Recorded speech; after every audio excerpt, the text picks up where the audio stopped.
workout outfits na nabili ko sa Shein. And 3 pieces na siya ng clothings for only 187 pesos. Guys, this is the first one.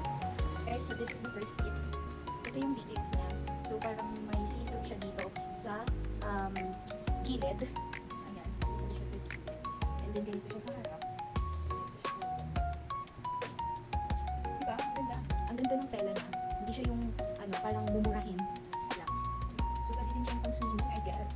Ayan. And then, this is the second fit. Ayan. For gym or pag mag-jog. Ito yung pangalawa na na-purchase ko. Ayan. Gray yung color niya. Small to medium. Ayan. So meron siyang ganito. Look. Gano'n siya kaganda. Diba?